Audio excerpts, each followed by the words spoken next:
ரக்ஷனா வந்து ஒரு science model வந்து பண்ணியிருக்காங்க. ரொம்ப பயனுள்ள ஒரு மாடல் வந்து பண்ணியிருக்காங்க. ஸோ ஆக்சுவலாக வந்து பார்த்தீங்கன்னா இப்போ நம்ம நிறைய நியூஸ் பேப்பர் எல்லாம் படிக்கிறோம். ஸோ கிராமத்துக்குள்ளார யானை வந்து ஒரு 2 பேரை கொன்னுடுச்சு, அப்புறம் பயிர்களெல்லாம் சேதம் பண்ணிடுச்சு, இந்த மாதிரிலாம் நம்ம நிறைய வந்து நியூஸ் பேப்பரில் படிக்கிறோம் இல்லைங்களா? பக்கமாக கூட நம்ம படித்தோம். ஊட்டி பக்கத்தில் ஒரு கிராமத்தில் வந்து ஒரு சிறுத்தை வந்து ஒரு ஊருக்குள்ளே வந்து ஒரு 2-3 பேரை வந்து அடிச்சிருச்சு, காயப்படுத்திடுச்சு, இந்த மாதிரிலாம் நம்ம படிக்கிறோம் இல்லைங்களா? ஸோ இந்த காடுகளுக்கு பக்கத்தில் இருக்கக்கூடிய கிராமங்களை காப்பாற்றுற மாதிரி இவங்க வந்து ஒரு ப்ராஜெக்ட் வந்து குட்டியாக ஒரு ப்ராஜெக்ட் பண்ணியிருக்காங்க. இது ரொம்பவே நல்லா இருக்கு. ஸோ அது என்ன அவங்க பண்ணியிருக்காங்கன்னு அவங்களே எக்ஸ்பிளைன்.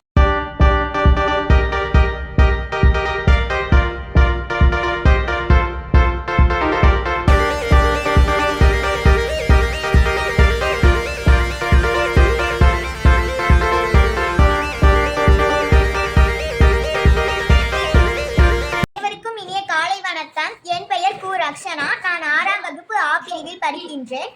எனது பள்ளியின் பெயர் அரசு மகளிர் மேல்நிலைப் பள்ளி ஜலகண்டாபுரம். நான் ஒரு சயின்ஸ் மாடல் ப்ராஜெக்ட் செய்துள்ளேன்.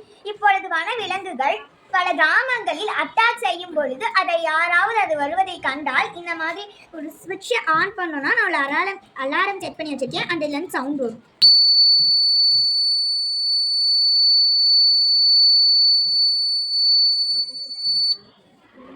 இந்த சத்தத்தை கேட்டு வனவிலங்குகளும் காட்டுக்குள்ள போயிடும். ஊர் மக்களும் ஏதோ ஒரு விலங்கு உள்ள வருது அப்படின்ட்டு பாதுகாப்பான இடத்திற்கு சென்று விடலாம். நன்றி.